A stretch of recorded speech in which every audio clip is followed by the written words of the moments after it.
गुरुश्च मध्वनामे भावस्तु निरन्तरं कल्याणाद्भुतगात्राय कामितार्थप्रदायिने श्रीमद्वेङ्कटनाथाय श्रीनिवासाय ते नमः। वेदशास्त्रपुराणाब्धिविक्रीडनविशारदान् श्रीसत्यध्यानतीर्थाख्यानुपतिष्ठे गुरुन् मम। वेदशास्त्रपुराणार्थरसपीयूषवर्षकान् शिष्यवात्सल्यभरितान् जालिहाळगुरून् भजे।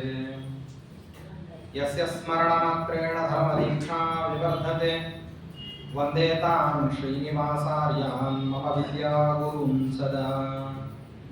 श्रीगुरुभ्यो नमः। हरिः ओम्।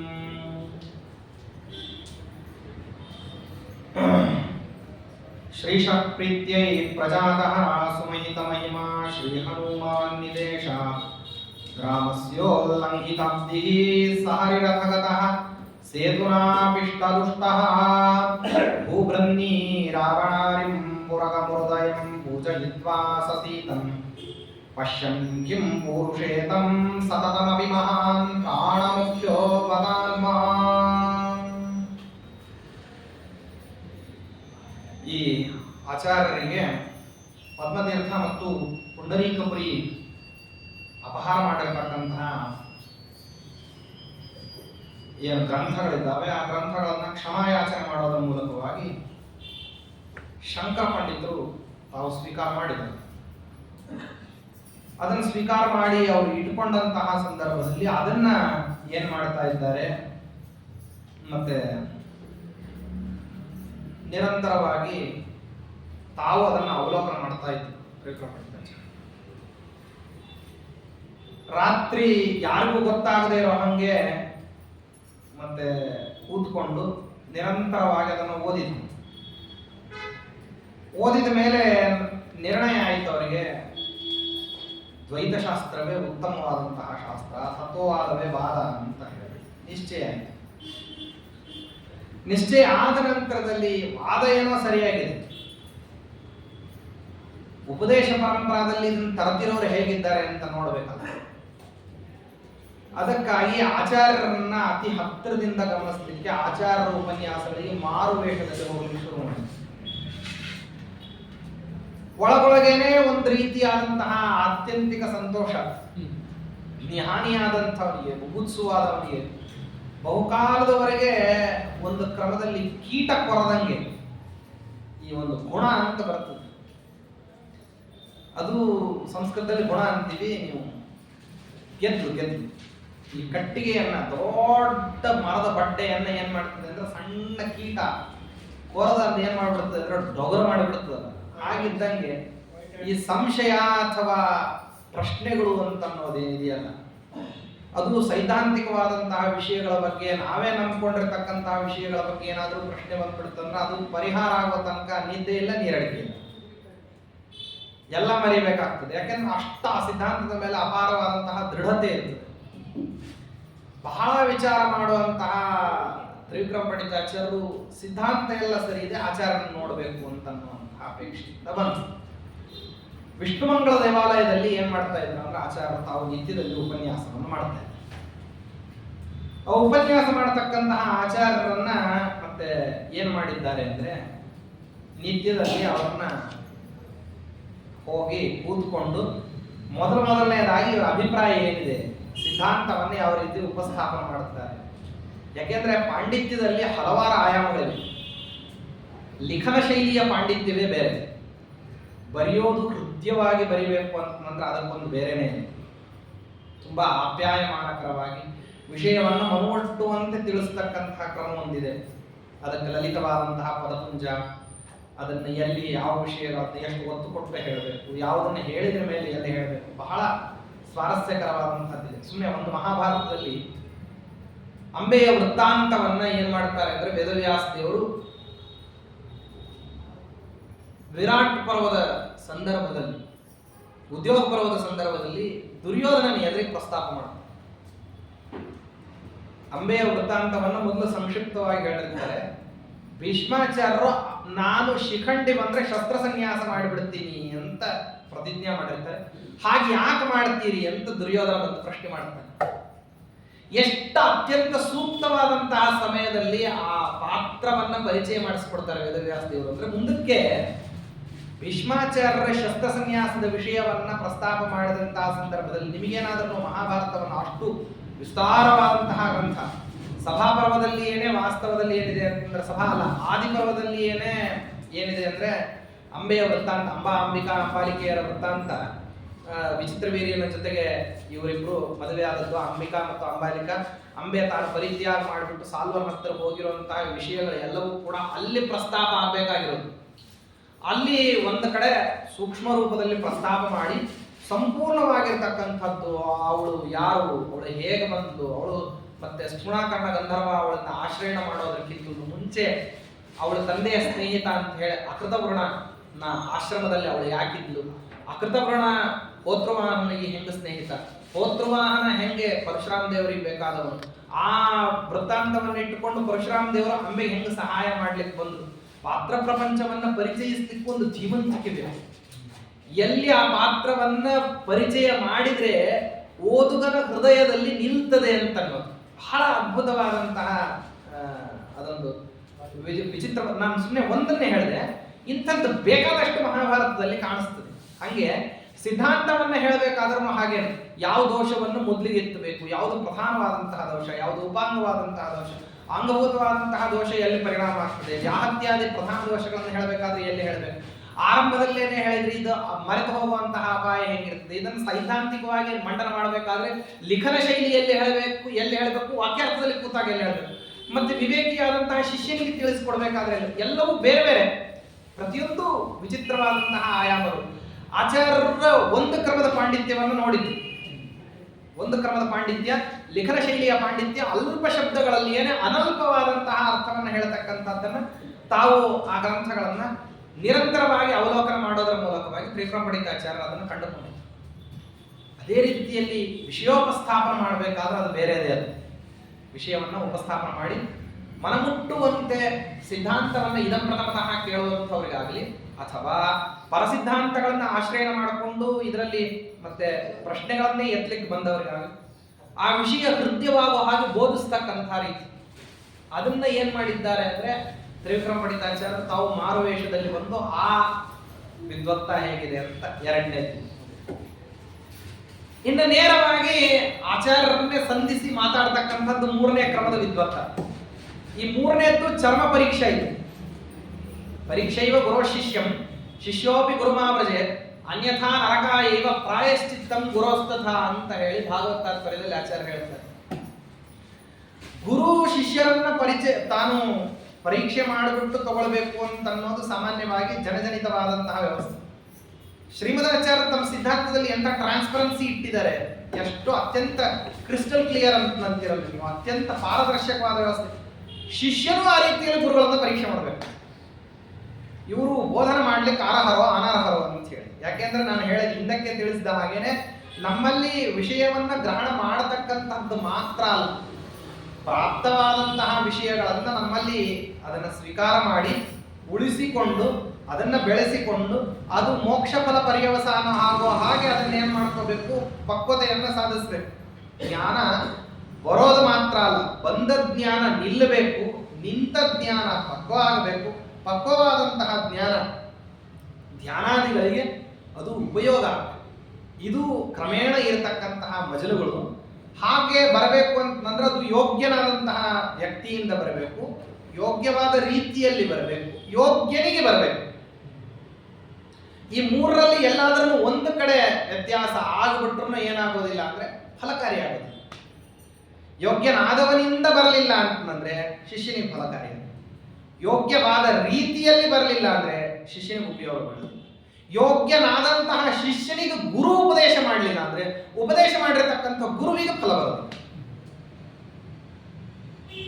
ಪರ್ಮಿಟೇಷನ್ ಕಾಂಬಿನೇಷನ್ ಯಾವುದಾದ್ರೂ ಒಂದು ಅದರಲ್ಲಿ ಒಂದು ಮಿಸ್ಟೇಕ್ ಆಗ್ಬಿಟ್ರೂ ಕೂಡ ಅದಕ್ಕೇನೆ ನಾವೇನ್ ಹೇಳ್ತೀವಿ ಅಂತಂದ್ರೆ ಸುಧಾದಲ್ಲಿಯೂ ಹೇಳಬೇಕಾದ್ರೆ ಈ ವಿಷಯವನ್ನ ಹೇಳ್ತೀವಿ. ಅದನ್ನ ವಾಸ್ತವದಲ್ಲಿ ವಕ್ತು ಇಚ್ಛಾ ಆಪ್ತತಾ ಮತ್ತು ಕರ್ಣಪಾಠವಾದಿಗಳು ಅಂತ ಕ್ರಮೇಣ ಶಾಸ್ತ್ರದಲ್ಲೂ ಇದನ್ನು ನಾವು ವಿಭಾಗ ಮಾಡಿ ಹೇಳ್ತೀವಿ. ಅದಕ್ಕಾಗಿ ಇದರಲ್ಲಿ ಒಂದು ವ್ಯತ್ಯಾಸ ಆದರೂ ಸರಿ ಹೋಗೋದಿಲ್ಲ. ಅದರಲ್ಲಿ ಗುರುವಿಗೆ ಯಾವ ರೀತಿಯಾದಂತಹ ಜವಾಬ್ದಾರಿ ಇದೆ, ಎಂಥವನಿಗೆ ನಾನು ಉಪದೇಶ ಮಾಡಬೇಕು ಅಂತನ್ನುವಂತಹ ಜವಾಬ್ದಾರಿ ಗುರುವಿಗೆ ಹೇಗಿದೆಯೋ ಶಿಷ್ಯನಿಗೂ ಹಾಗೇನೇ ಇದೆ. ಏನಂದ್ರೆ ಎಂಥವನ ಹತ್ರ ನಾನು ಉಪದೇಶ ತಗೊಳ್ಬೇಕು. ಯಾಕೆಂದ್ರೆ ಸ್ವೀಕೃತವಾದಂತಹ ಉಪದೇಶ ಕಾರ್ಯಕಾರಿಯಾಗಬೇಕು, ಅದು ಕೆಲಸಕ್ಕೆ ಬರಬೇಕು. ಅದಕ್ಕೋಸ್ಕರವಾಗಿ, ಯಾಕೆಂದ್ರೆ ಸುಮ್ಮನೆ ಎಲ್ಲರೂ ಬೋಧಾರಗಳಾಗಿರ್ತಾರೆ, ಎಲ್ಲರೂ ಉಪದೇಶ ಮಾಡ್ತಾರೆ ಅಂತ ಹೇಳ್ಬಿಟ್ಟು ಅಲ್ಲೇನೋ ನಡೀತಾ ಇದ್ರೆ ಹೋಗಿ ಕೂತ್ಕೊಂಡ್ವಿ. ಅದೇನೋ ನಮ್ಮ ಈ ಉತ್ತರ ಕರ್ನಾಟಕದ ಕಡೆ ಜೋಗಮ್ಮಗಳು ಅಂತ ಹೋಗ್ತಿರ್ತಾರೆ. ಅವರು ಹೋಗ್ತಿರ್ಬೇಕಾದ್ರೆ ಬಹಳ ವಿಚಿತ್ರ. ಅವ್ರು ನದಿ ದಾಟ್ತಿರ್ಬೇಕಾದ್ರೆ ಯಾವಳ ಅವಳು ಕೂತಿದ್ದರು. ಅನೇಕ ಜನ ಜೋಗತಿಯರೆಲ್ಲ ಒಂದು ಹಡಗಿನಲ್ಲಿ ಕೂತ್ಕೊಂಡು ನದಿ ದಾಟ್ತಾ ಇದ್ರು. ಅವರು ಎಲ್ಲಮ್ಮ ಉಧೋ ಉಧೋ ಉಧೋ ಅಂತ ಹೇಳ್ತಿದ್ರಂತೆ. ಒಬ್ಬಕ್ಕಿಗೆ ಅದನ್ನ ಹೇಳಿ ಹೇಳಿ ಬೇಸರ ಬಂತು. ಅವ್ರ ಅಂದಂಗೆ ಅಂತ ಹೇಳ್ತಾ ಇದ್ರು. ಯಾಕೆ ಇಷ್ಟು ನಿಮ್ಗೆ ಹಾಸ್ಯಾಸ್ಪದವಾಗಿ ಹೇಳಿದೆ ಅಂದ್ರೆ, ಅಷ್ಟರ ಮಟ್ಟಿಗೆ ವಿವೇಕ ಇಲ್ಲದೆ ಇರತಕ್ಕಂತಹ ಉಪದೇಶ ಸ್ವೀಕಾರ ಅನ್ನೋದು ಅದು ಪ್ರಯೋಜನಕ್ಕೆ ಬಾರದೇ ಇರೋ ಹಂಗಾಗೋಗ್ಬಿಡುತ್ತೆ. ವಿವೇಕರಹಿತವಾದಂತಹ ಉಪದೇಶ ಸ್ವೀಕಾರ, ಏನನ್ನು ಉಪದೇಶ ತಗೊಳ್ತಾ ಇದ್ದೀವಿ, ಯಾರಿಂದ ಉಪದೇಶ ತಗೊಳ್ತಾ ಇದ್ದೀವಿ, ಯಾಕಾಗಿ ತಗೊಳ್ತಾ ಇದ್ದೀವಿ ಅಂತನ್ನುವಂತಹ ಪರಿಜ್ಞಾನ ಇಲ್ಲದೇನೆ ತಗೊಂಡ್ಬಿಟ್ರೆ ಇವರುಗಳು ಮಾಡುವಂತಹ ಜೋಗಮ್ಮನ ಗೀಗಿ ಪದ ಆದಂಗೆ ಆಗೋಗ್ಬಿಡ್ತದ. ಅದಕ್ಕೋಸ್ಕರವಾಗಿ ಆಚಾರ್ಯರನ್ನ ನಿಪುಣತರವಾಗಿ ಹತ್ತಿರದಿಂದ ನೋಡಬೇಕು ಅಂತ ಹೇಳಿ ಏನ್ ಮಾಡಿದ್ದಾರೆ ಅಂತಂದ್ರೆ, ಮತ್ತೆ ಆಚಾರ್ಯರ ಹತ್ತಿರದಲ್ಲೇನೆ ಬಂದು ಆಚಾರ್ಯರ ನಿತ್ಯಾನುಷ್ಠಾನವನ್ನ ಗಮನಿಸ್ತಾ ಇದ್ದಾರೆ. ಆ ಗಮನಿಸ್ತಿರುವಂತಹ ಸಂದರ್ಭದಲ್ಲಿ ನಿತ್ಯದಲ್ಲಿ ಆಚಾರ್ಯ ಏನೇನು ಅನುಷ್ಠಾನ ಮಾಡ್ತಿದ್ರು ಅಂತ ಹೇಳಿ ಹೇಳ್ತಾರೆ. ಪ್ರಾತಃ ಕಾಲದಲ್ಲಿ ಎದ್ದಾಗಿನಿಂದ ಆಚಾರ್ಯರ ಬಿಡುವಿಲ್ಲದೆ ಇರತಕ್ಕಂತಹ ದಿನಚರಿ 4 ಗಂಟೆಗೆ ಎದ್ದೇಳ್ತಕ್ಕಂಥ ಸಕಾಲಕ್ಕೆ ಯತೀನಾಂ ಸ್ನಾನ ಕಾಲೋ ಎಂಬಂತ ಪ್ರಾತಃ ಕಾಲದ ಅರುಣೋದಯಾತ್ ಪೂರ್ವದಲ್ಲಿ 2 ಮುಹೂರ್ತಗಳ ಮುಂಚೆ ಎದ್ದು ದಂತಧಾವನಾದಿಗಳನ್ನ ಮಾಡಿಕೊಂಡು ಅರುಣೋದಯ ಕಾಲಕ್ಕೆ ಸರಿಯಾಗಿ ಏನಪ್ಪಾ ಅಂತಂದ್ರೆ ಪ್ರಾತಃ ಸ್ನಾನವನ್ನು ಮುಗಿಸ್ಕೊಂಡು ಬಂದು ಆಚಾರ್ಯರು ಏನಪ್ಪಾ ಅಂತಂದ್ರೆ ಪ್ರಣವ ಜಪವನ್ನು ಮಾಡುವಂತಹ ಸಂದರ್ಭದಲ್ಲಿ ಆಚಾರ್ಯರ ಸುತ್ತಲೂ ಏನ್ ಮಾಡಿರ್ತಿದ್ರು ಅಂದ್ರೆ ಶಿಷ್ಯರುಗಳೆಲ್ಲ ಸೇರಿರ್ತಿದ್ರು. ಯೋಗಾಸನದಲ್ಲಿ ಕೂತ್ಕೊಂಡು ಆಚಾರ್ಯ ಏನ್ ಮಾಡ್ತಿದ್ರು ಅಂದ್ರೆ ಪ್ರಾತಃ ಕಾಲದ ಪ್ರಣಜಪವನ್ನ ಮಾಡ್ತಾ ಇರಬೇಕು. ಅನುಷ್ಠಾನಾದಿಗಳನ್ನು ಸೂರ್ಯೋದಯ ಕಾಲದವರೆಗೆ ಮಾಡೋದು. 6 ಗಂಟೆ ಸೂರ್ಯೋದಯ ಆಗ್ತದೆ ಅಂತ ನನ್ನ ಹಂಗೇನೆ ಮತ್ತೆ ಉಳಿದ ಸನ್ಯಾಸ ಶಿಷ್ಯರುಗಳು ಎಲ್ಲರೂ ಕೂಡ ಪರಮಾತ್ಮನ ಚಿಂತನ ಭಗವದ್ ಧ್ಯಾನಾದಿಗಳನ್ನೆಲ್ಲವನ್ನು ಮಾಡಿಕೊಂಡು ದಂತಕಾಷ್ಟಾದಿಗಳನ್ನ ನಿತ್ಯದಲ್ಲಿ ದಂತಾವನವನ್ನು ಮಾಡ್ಕೊಳ್ಳುವಂಥದ್ದು ಅದನ್ನೆಲ್ಲ ಮಾಡಿಕೊಂಡು ಮತ್ತೆ ಅದನ್ನೇನ್ ಮಾಡ್ಕೊಳ್ಳೋದು ಅಂದ್ರೆ ಸನ್ಯಾಸಿ ಶಿಷ್ಯರು ಮಾತ್ರ ತಾವು ಪ್ರಣವ ಜಪವನ್ನು ಮಾಡ್ಕೊಂಡ ಪಾಠಕ್ಕೆ ಬರೋದು. ಮತ್ತೆ ಅದೇ ರೀತಿಯಲ್ಲಿ ಗೃಹಸ್ಥ ಶಿಷ್ಯರುಗಳು ಏನಪ್ಪಾ ಅಂತಂದ್ರೆ ತಾವು ಯಥೋಚಿತವಾದ ಕಾಲೋಚಿತವಾದ ಸಂಧ್ಯಾವಂದನೆಯನ್ನ ಮಾಡಿಕೊಂಡು ಬಂದು ಆಚಾರ್ಯರ ಬರೋದು. ಯಾಕೆಂದ್ರೆ ಸ್ಮೃತಿ ಪ್ರಾಪ್ತವಾದಂತಹ ಆಚಾರಶೀಲತೆ ಅಂತ ಬಂದಿದೆ. ಪೂರ್ವಾಂ ಸಂಧ್ಯಾ ಸನಕ್ಷತ್ರ ಸಾಯಂಚ ಸದಿವಾಕರಂ ಅಂತ ಹೇಳಿ ಪ್ರಾತಃ ಕಾಲದ ಸಂಧ್ಯಾವಂದನೆಯನ್ನ ನಕ್ಷತ್ರ ಸಹಿತವಾಗಿ ಮಾಡಬೇಕು. ಅಂದ್ರೆ ನಕ್ಷತ್ರ ಇರಬೇಕಾದ್ರೆ ಪ್ರಾತಃ ಕಾಲದ ಸಂಧ್ಯಾವಂದನೆ ಮಾಡಬೇಕು. ಅರ್ಘ್ಯಾದಿಗಳನ್ನ ಕೊಟ್ಟು ಬಿಟ್ಟು ಸೂರ್ಯೋದಯ ಆಗೋ ತರೆಯೋ ಆ ಸೂರ್ಯೋದಯ ಪರ್ಯಂತಂ ಅಂತ ಹೇಳ್ತಾರೆ. ಸೂರ್ಯೋದಯ ಆಗೋ ತನಕ ನಿಂತುಕೊಂಡು ಜಪ ಮಾಡಬೇಕು. ಸೂರ್ಯನಿಗೆ ಬರ್ತಿರೋಂತಹ ಸೂರ್ಯನಿಗೆ ಅದು ಗೌರವ ಸೂಚನೆ ಮಾಡಿದ. ದೊಡ್ಡವರು ಬರ್ತಾ ಇದ್ದಾರೆ ಅಂತಂದ್ರೆ ಕಾಲ್ ಚಾಚ್ಕೊಂಡು ಮಲ್ಕೊಳ್ಳೋದಲ್ಲ, ಎದ್ದು ಕೂತಿರೋದಲ್ಲ, ಜಪ ಮಾಡ್ತಿರೋದಲ್ಲ, ಎದ್ದು ನಿಂತು ಜಪ ಮಾಡಬೇಕು. ಎದ್ದು ನಿಂತು ಸೂರ್ಯೋದಯದ ಪರ್ಯಂತರವಾಗಿ ಜಪವನ್ನು ಮಾಡಿ ಸೂರ್ಯೋದಯ ಆದ ಮೇಲೆ ಕೂತ್ಕೊಂಡು ಏನ್ ಮಾಡ್ಬೇಕಂತೆ ಜಪವನ್ನ ಮುಂದುವರಿಸಬೇಕು. ಆಮೇಲೆ ಉಪಸ್ಥಾನವನ್ನು ಮಾಡಿಕೊಂಡು ಆ ನಂತರದಲ್ಲಿ ಮುಂದಿನ ಮತ್ತೆ ಕಾರ್ಯವನ್ನು ಮಾಡಬೇಕು. ಇಷ್ಟನ್ನೆಲ್ಲವನ್ನು ಮಾಡಿ ಪ್ರಾತಃ ಕಾಲದ ಗಾಯತ್ರಿ ಜಪವನ್ನು ಮಾಡಿಕೊಂಡು ಆಮೇಲೆ ಏನ್ ಮಾಡಬೇಕು ಅಂತಂದ್ರೆ ಬರ್ತಿದ್ರು. ಶಿಷ್ಯರು ವಾಸ್ತವದಲ್ಲಿ ಆಚಾರ್ಯರು ಮಲಗೋ ತನಕನೂ ಮಲಗ್ತಿರ್ಲಿಲ್ಲ ಅಂತೆ. ಆಚಾರ್ಯರು ಮಲಗಿದ ಮೇಲೆ ಮಲಗ್ತಿದ್ರಂತೆ. ಆಚಾರ್ಯ ಶ್ರೀಮದಾಚಾರ್ಯ ಶಿಷ್ಯರೆಲ್ಲ ತ್ರಿಕೃಪಣಿತಾಚಾರ್ಯ ಎಷ್ಟು ಸೂಕ್ಷ್ಮವಾಗಿ ಗಮನಿಸ್ತಾ ಇದ್ರಂದ್ರೆ ಇವ್ರು ಹೇಗಿದ್ದಾರೆ, ಇವರನ್ನ ಗಮನಿಸ್ತಕ್ಕಂಥ ಶಿಷ್ಯರು ಹೇಗಿದ್ದಾರೆ ಅಂದ್ರೆ ಶಿಷ್ಯರ ಮೇಲೆ ವೈಯಕ್ತಿಕವಾದ ಪ್ರಭಾವ ಇರುತ್ತೆ. ಯಾವನೇ ಗುರು ತಾನು ಅನುಷ್ಠಾನ ಮಾಡತಕ್ಕಂತಹ ರೀತಿಯಿಂದಾಗಿ ಮತ್ತೆ ಶಿಷ್ಯರ ಮೇಲೆ ಪ್ರಭಾವವನ್ನು ಬೀರಿರ್ತಾನೆ. ಯಾನ್ಯನವದ್ಯಾನಿ ಕರ್ಮಾಣಿ ತಾನಿ ಸೇವಿತವ್ಯಾನಿ ನೋ ಇತರಾಣಿ ಯಾನ್ಯಸ್ಮಾಕಂ ಸುಚರಿತಾನಿ ತಾನಿ ತ್ವಯೋಪಾಸ್ಯಾನಿ ಅಂತ ಹೇಳಿ ಆಶ್ರವಾಣಿಯನ್ನ ಮನದಲ್ಲಿ ಇಟ್ಟುಕೊಂಡಿರ್ತಕ್ಕಂತಹ ಗುರು ತಾನು ಆಚಾರಾನುಷ್ಠಾನವನ್ನು ಮಾಡ್ತಿದ್ದ ಅಂದ್ರೆ ಅದು ಶಿಷ್ಯನ ಮೇಲೆ ಪರಿಣಾಮ ಬೀರ್ತಾ ಇರುತ್ತೆ. ಶಿಷ್ಯನು ಅದಕ್ಕೆ ತಕ್ಕಂಗೆ ಬೆಳಗ್ಗೆ ಬೇಗ ಎದ್ದು ಬಿಟ್ಟು ಆದರಪೂರ್ವಕವಾಗಿ ಏನಪ್ಪಾ ಅಂದ್ರೆ ಆಚಾರ್ಯ ಹೇಳೋಕ್ಕಿಂತ ಮುಂಚೆ ಎದ್ದು ಮತ್ತೆ ಗುರುಗಳ ಸೇವಾದಲ್ಲಿ ತತ್ಪರರಾಗತಕ್ಕಂಥದ್ದು.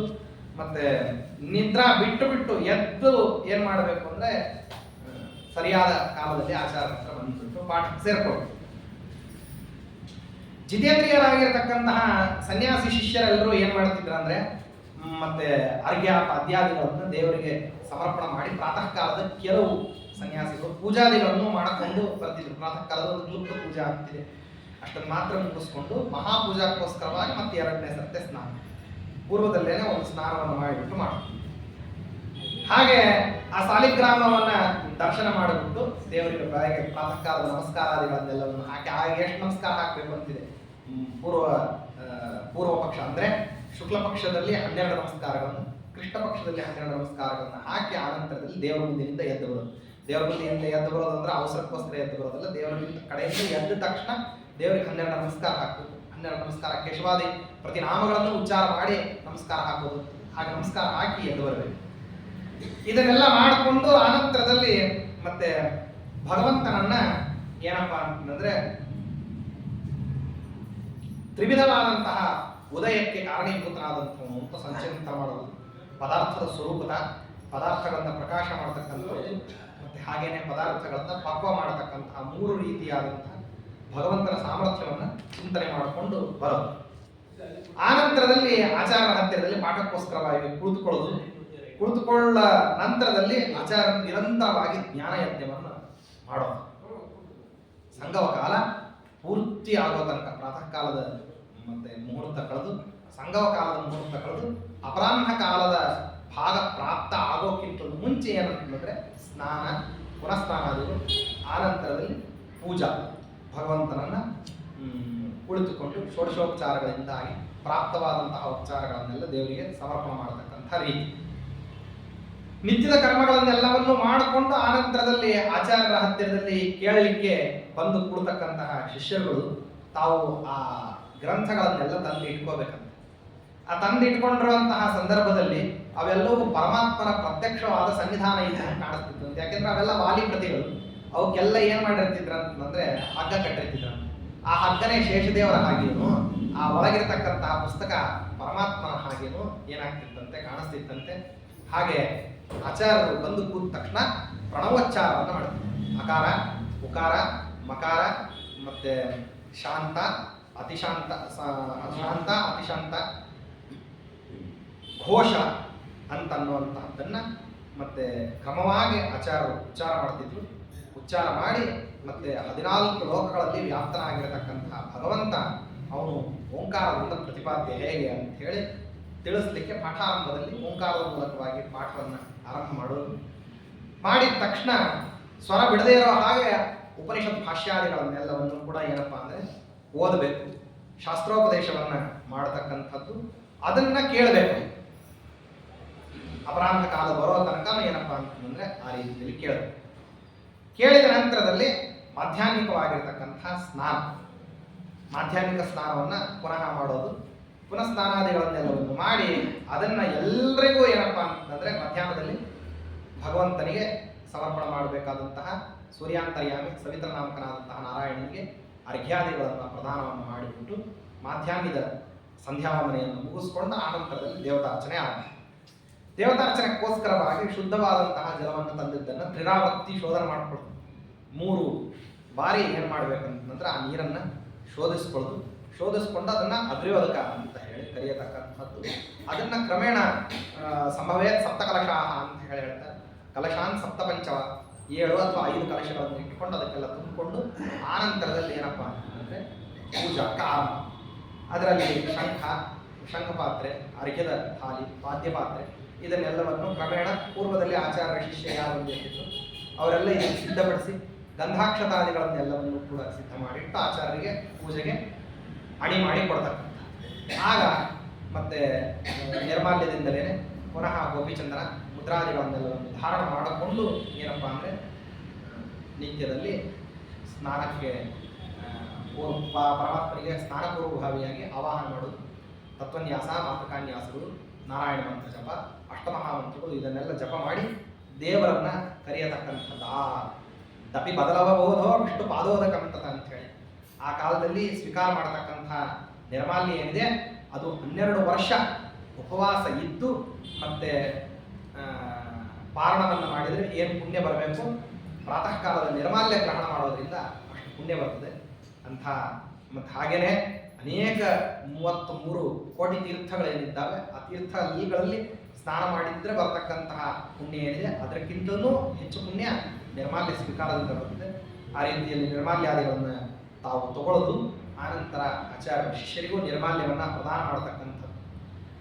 ಮತ್ತೆ ಅದು ಅಗ್ರೋದಕವನ್ನು ತಂದು ಜೋಡಿಸಿಟ್ಕೋಬೇಕಲ್ಲ. ಆ ಅಗ್ರೋದಕ್ಕೆಲ್ಲ ತುಂಬ ನಿಯಮ. ಅದು ಉಗುರು ತಾಕಬಾರದು, ನೆರಳು ಬೀಳಬಾರದು, ಪದಾರ್ಥ ಆಗಬಾರದು, ಮತ್ತೆ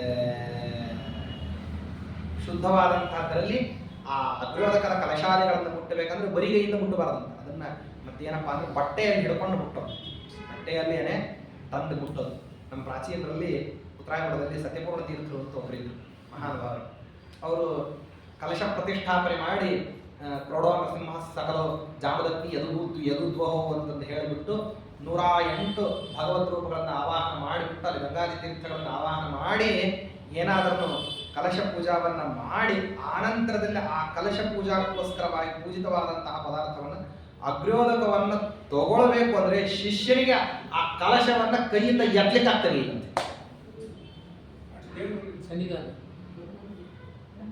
ಆ ತಟ್ಟೆ ಜರುಗಿಸೋದಲ್ಲ, ಆ ಕಲಶವನ್ನೇ ಎತ್ತಲಿಕ್ಕೆ ಆಗ್ತಿರ್ಲಿಲ್ಲ.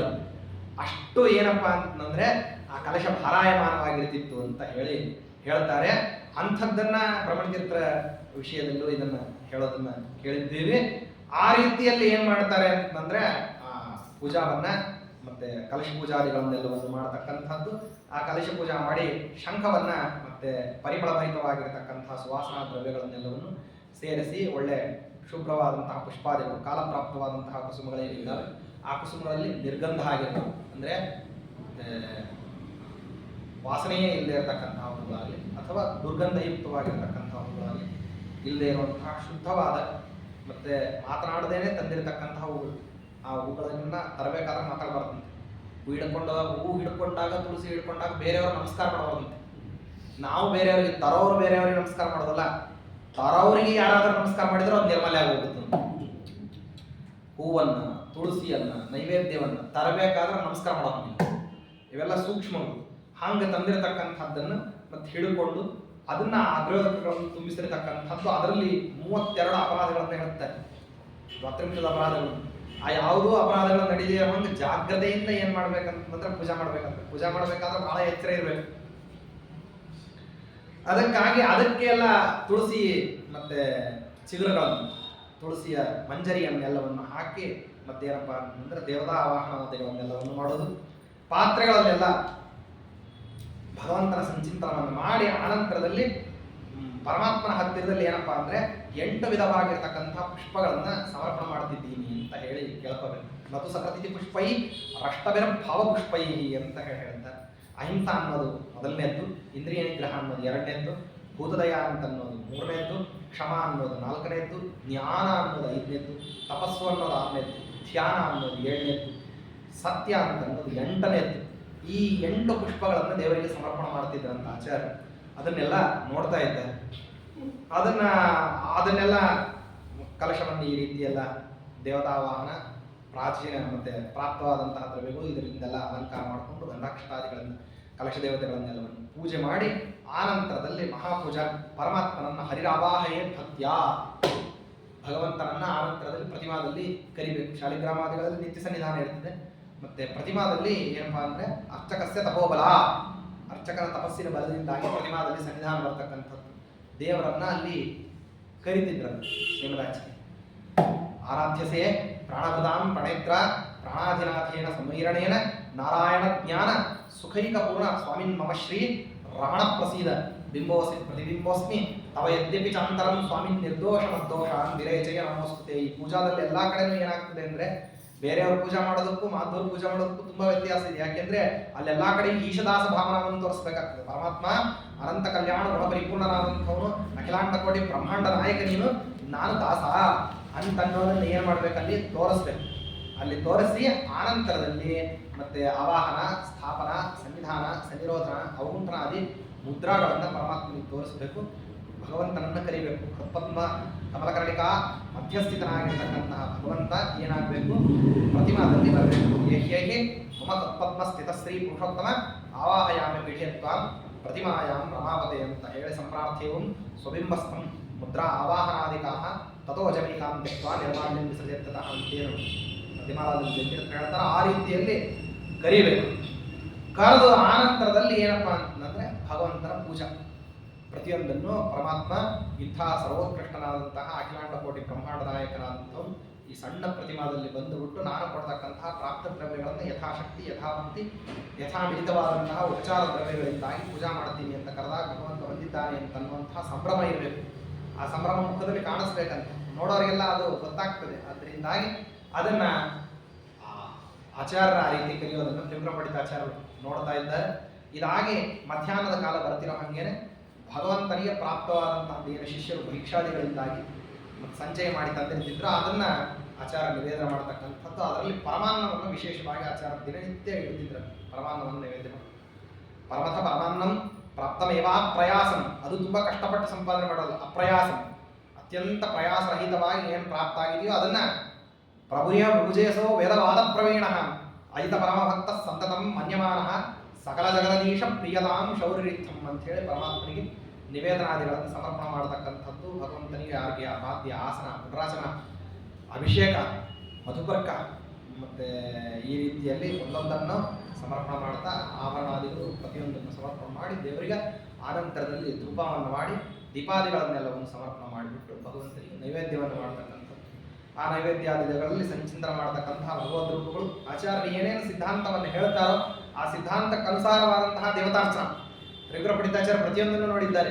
ಏನು ಸಿದ್ಧಾಂತ ಹೇಳ್ತಾರೋ ಆ ಸಿದ್ಧಾಂತಕ್ಕೆ ಅನುಚಿತವಾಗಿರ್ತಕ್ಕಂಥದ್ದು ಏನಾದರೂ ಪೂಜಾ ಮಾಡ್ತಾರೇನೋ, ಪೂಜಾ ಮಾಡೋದೊಂದು ತಾವು ಸಿದ್ಧಾಂತ ಹೇಳೋದಿಲ್ಲ. ಯಾಕಂದ್ರೆ ಅವರಲ್ಲಿ ಆ ರೀತಿ ಇದೆ. ಯಾರಲ್ಲಿ ಅದ್ವೈತಿಗಳಲ್ಲೆಲ್ಲ ಆ ರೀತಿ ಇದೆ. ಅವರಲ್ಲಿ ಏನಪ್ಪಾ ಅಂದ್ರೆ ಸ್ವಹಂ ಅಂತ ಹೇಳಿಬಿಟ್ಟು ಉಪಾಸನ ಮಾಡ್ತಾರೆ. ಉಪಾಸನ ಮಾಡೋದು ಸ್ವಹಂ ಅಂತ ಆದ್ರೂ ಮತ್ತೆ ಪೂಜಾವನ್ನ ಆ ರೀತಿ ಮಾಡ್ಲಿಕ್ಕೆ ಬರೋದಿಲ್ಲ. ಯಾಕೆ? ಪ್ರತಿಮಾದಿಗಳಲ್ಲಿ ಆವಾಹನ ಮಾಡಬೇಕಾದ್ರೆ ಪ್ರತಿಮಾ ಅನ್ನೋದು ಸ್ವವ್ಯತಿರಿಕ್ತವಾದಂತಹ ಪದಾರ್ಥ. ಆದ್ರಿಂದ ಸ್ವವ್ಯತಿರಿಕ್ತವಾಗಿರ್ತಕ್ಕಂತಹ ಪದಾರ್ಥದಲ್ಲಿ ಪೂಜಾ ಮಾಡಬೇಕಾದ್ರೆ ಆವಾಗ ಏನ್ ಮಾಡ್ಬೇಕಾಗ್ತದೆ? ಸಗುಣ ಬ್ರಹ್ಮನ ಉಪಾಸನ ಮಾಡ್ರಿ ಅಂತ ಅವ್ರು ರೀತ್ಯಂತರದಿಂದ ಹೇಳ್ತಾರೆ.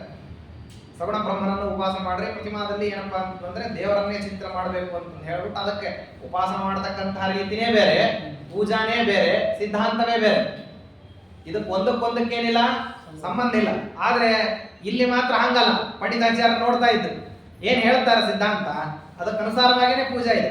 ಪೂಜಾ ಏನ್ ಮಾಡ್ತಾ ಇದ್ದಾರೋ ಅದಕ್ಕನುಸಾರವಾಗೇನೆ ಸಿದ್ಧಾಂತವೂ ಇದೆ ಅಂತ ಅನ್ನೋದನ್ನ ಏನ್ ಮಾಡ್ತಿದ್ರು ನೋಡ್ತಾ ಇದ್ರು. ಇದಾದ ಮೇಲೆ ಪೂಜಾ ಭೋಜನಾದಿಗಳಾದ ನಂತರದಲ್ಲಿ ಅರ್ಧ ಗಳಿಗೆ ಏನಪ್ಪಾ ಅಂದ್ರೆ ವಿಶ್ರಾಂತಿ ಅಂತ ಹೇಳಿ ಕೂತ್ಕೊಳ್ಳೋದು. ಆನಂತರ ಪುನಃ ಶತಗುಣ ಗುಣಮೇನಂ ವಿಸ್ಮಿತಾ ವೀಕ್ಷಮಾಣಾಃ ಮುಕುಳಿತ ಕರಪದ್ಮಾಃ ಅಸ್ಯತಾಮಿತ್ಯವಾಪ್ತಾಃ ಪ್ರಚುರತರಹುದಾಸಂ ಭಾವಯಾಂಚಕ್ರಿರೇಣ್ಯೇ. ಪರಮಾತ್ಮನನ್ನ ನೋಡ್ಲಿಕ್ಕೆ ದೇವತೆಗಳೆಲ್ಲ ಹಿಂಗೆ ಸಾಲುಗಟ್ಟಿ ಕ್ರಮೇಣ ಗುಂಪಾಗಿ ಬರ್ತಿದ್ರು. ಆ ರೀತಿಯಲ್ಲಿ ಏನಾಗ್ತಿತ್ತಂತೆ ಶ್ರೀಮದಾಚಾರ್ಯರು ಭಿಕ್ಷಾ ಮುಗಿಸ್ ಬರ್ತಿರೋ ಹಂಗೇನೆ ಸಾಲುಗಟ್ಟಿ ಅನೇಕ ಜನ ನೋಡ್ಲಿಕ್ಕೆ ಅಂತ ಬರ್ತಿದ್ರು. ಹೆಂಗೆ ಕಾದಿರತಕ್ಕಂತಹ ಕಮಲ ಪುಷ್ಪಗಳು ಸೂರ್ಯೋದಯ ಆಗ್ತಿರೋ ಹಂಗೆ ಹೆಂಗೆ ಮುಖ ವಿಕಾಸವನ್ನ ಪಡಿಬೇಕು ಆ ರೀತಿಯಲ್ಲಿ ಎಲ್ಲರೂ ಅತ್ಯಂತ ಮುಖ ವಿಕಾಸದಿಂದ ಕೂತ್ಕೊಂಡಿರ್ಬೇಕು. ಆಚಾರ್ಯರ ಆವಾಗ ಕುಳಿತುಕೊಡ್ರಿ ಅಂತ ಎಲ್ಲರಿಗೂ ಸಮಾನಪೂರ್ವಕವಾಗಿ ಹೇಳಿ ಏನ್ ಮಾಡ್ಬೇಕಂದ್ರೆ ಆವಾಗ ಪುನಃ 4 ರಿಂದ 6 ಗಳಿಗೆಗಳ ಕಾಲದವರೆಗೆ ಉಪನ್ಯಾಸ ಮತ್ತೆ ಪುನಃ ಪಾಠಾದಿಗಳನ್ನ ಆಚಾರ್ಯ ಹೇಳ್ತಕ್ಕಂಥದ್ದು.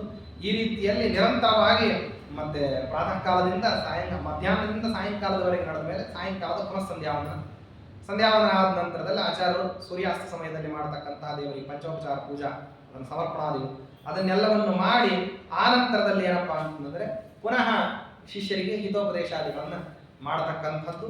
ಅದನ್ನು ಮಾಡಿದ ಮೇಲೆ 4 ವರ್ಣ ಆಶ್ರಮದವರು ಯಾವ್ಯಾವ ರೀತಿ ತಾವು ನಡ್ಕೊಳ್ಬೇಕು ಅಂತ ಅನ್ನೋದನ್ನ ಶಾಸ್ತ್ರ ಪ್ರೋಕ್ತವಾದಂಥದ್ದನ್ನು ಎಲ್ಲವನ್ನು ತಿಳಿಸ್ತಕ್ಕಂಥದ್ದು. ಅದನ್ನ ದೇವತಾ ಷೋಡಶಕ್ತಾಹ ಹರಿಹರ ಹಯಪೂರ್ವಾಂತ್ಯಾಕಲಾ ಭೇದದಸ್ಯ ಅಂತ ಹೇಳ್ತಾರೆ. ಏನ ಗಾಯತ್ರಿ ಲೋಕ ಅಂತ ಹೇಳಿ ಈ ರೀತಿಯಲ್ಲಿ ಜಗತ್ತು 3 ಲೋಕವೂ ಕೂಡ ಆಚಾರವನ್ನು ಗಾನ ಮಾಡುವಂತಹ ರೀತಿಯಲ್ಲಿರುವಂತಹ ಆಚಾರ್ಯರು ಸದಾಚಾರ ಸಂಪತ್ತಿಯನ್ನೆಲ್ಲವನ್ನೂ ಕೂಡ ನೋಡಿದ್ರು, ಕೇಳಿದ್ರು, ಈಗ ಕ್ರಮೇಣ ಅನುಭವಿಸಿದ್ರು. ಅದನ್ನ ಹತ್ತಿರದಲ್ಲಿ ನಿಂತ್ಕೊಂಡು ಏನು ಮಾಡ್ತಾರೆ ಅಂತ ಅನ್ನೋದನ್ನ ಅದನ್ನ ಆಸ್ವಾದನೆ ಮಾಡಿದ್ರು. ಈ ರೀತಿಯಲ್ಲಿ ಮತ್ತೆ ಆ ಸಂದರ್ಭದಲ್ಲಿ ಷೋಡಶ ರೂಪದಿಂದಾಗಿ ಆಚಾರ್ಯರು ಮತ್ತೆ ತಾವು ಸನ್ಯಸ್ತರಾಗಿರ್ತಕ್ಕಂಥವ್ರು ವೈಶ್ವರ್ಯವಾದಿಗಳಿಂದ ಸಿದ್ಧವಾದಂತಹ ಅನ್ನವನ್ನು ತಗೋಬೇಕು. ಆ ವೈಶ್ವರ್ಯವಾದಿಗಳನ್ನು ಮಾಡತಕ್ಕಂಥವ್ರು 16 ರೂಪದಿಂದಾಗಿ ಭಗವಂತನಿಗೆ ಉತ್ತರಾಹುತಿಯವರೆಗೆ ಕೊಡತಕ್ಕಂತಹ ಆಹುತ್ಯಾದಿಗಳನ್ನೆಲ್ಲ ಕೊಡುವಂತಹ ರೀತಿಯಲ್ಲಿ ಕೊಟ್ಟ ಮೇಲೆ ಆ ವೈಶ್ವದೇವದಿಂದಾಗಿ ಅನ್ನ ಪ್ರಾಪ್ತವಾಗತಕ್ಕಂಥದ್ದು. ಅದನ್ನು ಯಾವ್ಯಾವ ರೀತಿ ಮಾಡಬೇಕು ಅಂತ ಹೇಳಿ ಗೃಹಸ್ಥಾಶ್ರಮಗಳಿಗೆಲ್ಲ ಆಚಾರ್ಯರು ಬೋಧಿಸ್ತಕ್ಕಂಥದ್ದು. ಇದನ್ನೆಲ್ಲ ನೋಡಿದ್ದ.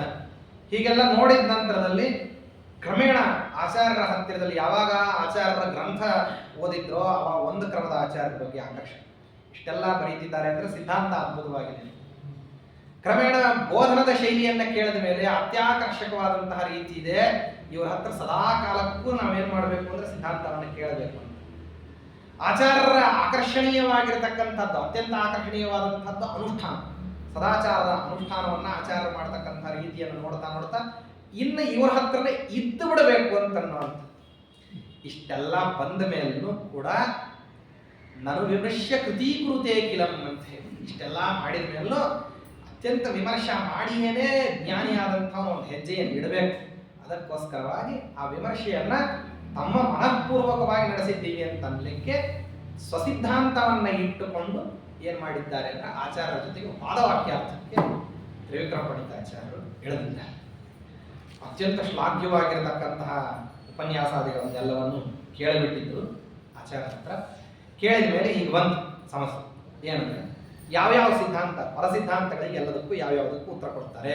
ಒಂದೊಂದು ಸಿದ್ಧಾಂತವನ್ನು ಮೊದಲು ನಾಸ್ತಿಕವಾದ, ಆ ನಂತರದಲ್ಲಿ ಆಸ್ತಿಕರಲ್ಲಿ ಬೇರೆ ಬೇರೆ ಪಂಥಗಳು, ಬೇರೆ ಬೇರೆ ಮತಗಳು, ಇವನ್ನೆಲ್ಲವನ್ನು ಹಿಡ್ಕೊಂಡು ಒಂದೊಂದಾಗಿ ಈ ವಾದದಲ್ಲಿ ಈ ಅಂಶದಲ್ಲಿ ಉತ್ತರ ಬರಲಿಲ್ಲ ಅಂದ್ರೆ ವಾದವನ್ನು ಪರಿವರ್ತನೆ ಮಾಡಿಕೊಂಡು ಹಾಗಾದ್ರೆ ಇವರು ಉತ್ತರ ಕೊಟ್ಟಿಲ್ಲ ಅಂದ್ರೆ ಬೇರೆ ಮತದವರು ಉತ್ತರ ಕೊಟ್ಟಿದ್ದಾರೆ, ಆ ಮತಕ್ಕೆ ಏನು ಉತ್ತರ ಹೇಳ್ತೀರಿ ಅಂತ ಪುನಃ ಹೀಗೆ ಸಿದ್ಧಾಂತವನ್ನ ಬದಲಿಸ್ತಾ ಬರ್ತಾ ಇದ್ದಾರೆ.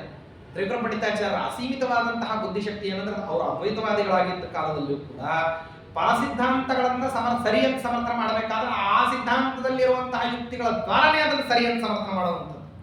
ಈಗ ಆಚಾರ್ಯರಿಗೆ ಇವರು ಅದ್ವೈತಿಗಳು ಬಂದರೆ ಇವ್ರಿಗೆ ಒಬ್ಬರಿಗೆ ಅದ್ವೈತ ಸಿದ್ಧಾಂತದ ಒಂದು ಉತ್ತರ ಕೊಟ್ಟು ಬಿಟ್ರು, ನಿಂದಾಯ್ತಲ್ಲಪ್ಪ ನಿನ್ನ ಸಿದ್ಧಾಂತಕ್ಕೆ ಏನ್ ಬರ್ತದ ಆಕ್ಷೇಪ ಅದನ್ನು ಹೇಳಿದ್ದೀನಿ, ನನ್ನ ಸಿದ್ಧಾಂತ ರೀತಿಯ ಉತ್ತರ ಹೇಳ್ಬಿಟ್ಟಿದ್ದೀನಿ, ಅದಕ್ಕೆ ಸಾಕಾಗೋದಿಲ್ಲ. ಅವರು ಆ ಸಿದ್ಧಾಂತಕ್ಕೆ ಉತ್ತರ ಕೊಟ್ರಿ ಅಂದ್ರೆ ಸಿದ್ಧಾಂತ ಬದಲಿ ಮಾಡ್ಕೊಂಡು ಕೇಳಿದ್ರೆ ಅವಾಗ ಏನು ಉತ್ತರ ಅಂತ ಕೇಳ್ತಾರೆ. ಒಂದೇ ಪ್ರಶ್ನೆ, ಯಾವ ಪಕ್ಷದಲ್ಲಿ ದೋಷವನ್ನು ಹೇಳಿದ್ದೀರೋ ಆ ಪಕ್ಷವನ್ನು ಪರಿವರ್ತನೆ ಮಾಡ್ಕೊಂತೀರಿ, ಬೇರೆ ಪಕ್ಷಕ್ಕೆ ಹೋಗ್ತೀವಿ, ಅವಾಗ ಅಲ್ಲಂತೂ ನಿಮ್ ಸಿದ್ಧಾಂತ ಒಂದು ಆ ಸಿದ್ಧಾಂತ ಒಂದು ಎರಡೆರಡು ಆಗ್ತಾವಲ್ವ. ನಮ್ಮ ಮತ ಎಷ್ಟು ವಿಚಿತ್ರ ಇದೆ ಅಂದ್ರೆ ಹರಿ ಸರ್ವೋತ್ತಮ ಅಂದ್ರೆ ಇನ್ನೊಬ್ಬವನ್ನು ಸರ್ವೋತ್ತಮನನ್ನು ಸೇರಿಸ್ಕೊಂಡು ಸರ್ವೋತ್ತಮ ಅಂತ ಅನ್ನೋದಿಲ್ಲ. ಹರಿ ಸರ್ವೋತ್ತಮ ಅಂದ್ರೆ ಏನರ್ಥ, ಇನ್ನೊಬ್ಬ ಸರ್ವೋತ್ತಮ ಇಲ್ಲ ಅಂತ ಅನ್ಬೇಕಾದ್ರೆ, ಹಾಗಾದ್ರೆ ಇನ್ನೊಂದು ಸಿದ್ಧಾಂತ ಅಲ್ಲ ಅಂತ ಅನ್ಬೇಕಾದ್ರೆ, ಹಾಗಾದ್ರೆ ನೀವು ಯಾವ ಸಿದ್ಧಾಂತದಲ್ಲಿ ದೋಷವನ್ನು ಹೇಳಿದ್ದೀರೋ ಅದನ್ನ ಬಿಡ್ತೀವಿ, ಬೇರೆ ಸಿದ್ಧಾಂತಕ್ಕೆ ಹೋಗ್ತೇವೆ. ಹಾಗಾದ್ರೆ ಮದ್ದು ಸಿದ್ಧಾಂತದ ಜೊತೆಗೆ ಇನ್ನೊಂದು ಸಿದ್ಧಾಂತ ಮೋಕ್ಷ ಸಾಧನೆಗೆ ಅವಕಾಶ ಮಾಡಿ ಕೊಡ್ತದೆಯೋ ಅಂದಾಗ ಇಲ್ಲ ಅಂತಲೇನೆ ನಿಮ್ಮ ಉತ್ತರ. ಯಾವುದು ನಿಮ್ಮ ಮಧ್ವ ಸಿದ್ಧಾಂತವನ್ನ ಅನುಸರಣೆ ಮಾಡ್ತಕ್ಕಂಥವ್ರು ಎಲ್ಲರದು ಕೂಡ ಅದನ್ನ ಹೇಳಬೇಕಾದ್ರೆ ಹಾಗಾದ್ರೆ ಆ ಸಿದ್ಧಾಂತದಲ್ಲಿ ಬೇರೆ ದೋಷಗಳನ್ನು ಹೇಳಬೇಕಾಗ್ತದೆ. ಇದಕ್ಕೆ ಹೇಳಿರೋ ದೋಷ ಅದಕ್ಕೆ ಲಗತ್ತಾಗಬೇಕು ಅಂತಿಲ್ಲ. ಕೆಲವು ಸರ್ತಿ ಆಗ್ತದೆ, ಆದ್ರೆ ಕೆಲವು ಸರ್ತಿ ಆಗದೆ ಹೋಗುವಂತಹ ಸಂದರ್ಭಗಳು ಇದ್ದಾವೆ. ನಾಸ್ತಿಕರಿಗೆಲ್ಲ ದೋಷವನ್ನು ಹೇಳ್ತಕ್ಕಂಥದ್ದು ವೇದವನ್ನು ಒಪ್ಪದೇ ಇರೋದೇ ಮಹಾದೋಷ ಅಂತ ಹೇಳ್ತೀರಿ ನೀವು. ಶಬ್ದವನ್ನ ಪ್ರಮಾಣ ಅಂತ ಅಲ್ಲ ಅಂತ ಹೇಳ್ತಕ್ಕಂತಹ ನಾಸ್ತಿಕರಿಗೆ ಶಬ್ದ ಪ್ರಾಮಾಣ್ಯವನ್ನು ಅಂಗೀಕಾರ ಮಾಡ್ಲಿಕ್ಕೆ ಏನ್ ಮಾಡಿಸ್ತೀರಿ ಅಂತಂದ್ರೆ ವೇದವನ್ನ ಮೊದಲು ಸಾಧನೆ ಮಾಡಿಬಿಟ್ಟು ಧರ್ಮಾದಿಗಳ ಮೂಲಕವಾಗಿ ವೇದವನ್ನ ಸಿದ್ಧಿ ಮಾಡಿಕೊಂಡು ವೇದವನ್ನ ಪ್ರಮಾಣ ಅಂತ ಅಂಗೀಕಾರ ಮಾಡಿದ ಮೇಲೆ ವೇದೋಕ್ತವಾಗಿರತಕ್ಕಂಥದ್ದನ್ನೆಲ್ಲವನ್ನು ಕೂಡ ಪ್ರಮಾಣ ಅಂತ ಒಪ್ಪಿಸ್ತಕ್ಕಂಥದ್ದು. ಇದು ಯಾರಿಗೆ? ನಾಸ್ತಿಕರಿಗೆ ಉತ್ತರ ಆಗ್ತದೆ. ಆಸ್ತಿಕರಾದವಂಥವ್ನು ಏನ್ ಮಾಡ್ತಾನೆ, ನಾ ವೇದ ಪ್ರಾಮಾಣ್ಯವನ್ನು ಒಪ್ಕೊಂಡಿದ್ದೀನಿ, ನಾಸ್ತಿಕರಿಗೆ ಹೇಳಿರೋ ದೋಷ ನನಗೆ ಹೇಳಬೇಡ್ರಿ, ನಾನು ಒಪ್ಕೊಂಡಿದ್ದೀನಿ, ಮುಂದಿದ್ದು ಹೇಳ್ರಿ ಅಂತವ ಅಂತಾನೆ.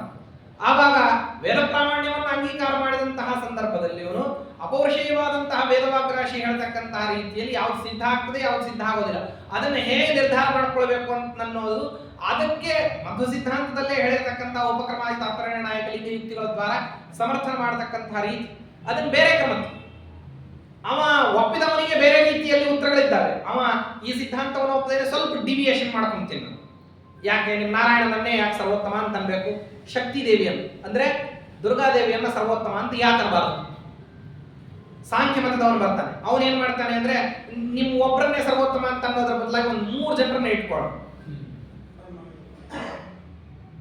ಒಬ್ಬ ಪರಮಾತ್ಮ ನಿಮ್ಮವನು ಹೇಳಿದಲ್ಲ ಅವನನ್ನೊಬ್ಬವನ್ನ ಇಟ್ಕೊಂತೀವಿ, ಇನ್ನೊಂದು ಪ್ರಕೃತಿಯನ್ನು ಇಟ್ಕೊಂತೀವಿ, ಅಥವಾ ಇನ್ನೊಂದನ್ನ ಸೇರಿಸ್ಕೊಳ್ತೀವಿ. ಈಗ 2-3 ಮಾಡ್ಕೊಂಡು ಆ ಒಂದು ತ್ರಿವಿಧವಾದಂತಹ ಇದಕ್ಕೆ ಯಾಕೆ ಹೇಳಬಾರ್ದು ಜಗತ್ಕಾರಣತ್ವಾದಿಗಳು?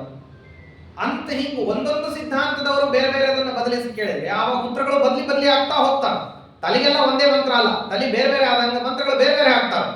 ಅದಕ್ಕೋಸ್ಕರವಾಗಿ ಆ ರೀತಿಯಲ್ಲಿ ಅವರು ಕೇಳತಕ್ಕಂತಹ ಪ್ರಶ್ನೆಗಳು, ಆ ಪ್ರಶ್ನೆಗಳಿಗೆಲ್ಲ ಆಚಾರ್ಯರು ಅತ್ಯಂತ ನಿಧಾನವಾಗಿ ಪ್ರತಿಯೊಂದು ಮತ್ತೆ ಮಾತುಗಳಲ್ಲಿ ಅದನ್ನ ಸಮರ್ಥನ ಮಾಡತಕ್ಕಂಥದ್ದು. ಫಲಪಕ್ಷ ಅಧಾರೂಢಂ ಖರತರ್ಕ ಮಹಾಯುಧಂ ತ್ರಿವಿಕ್ರಮಾರ್ಯಂ ಸ್ವಪಶ್ಯತ್ ಪ್ರತಿವೀರ ವಿಮಾಗ್ರತಃ.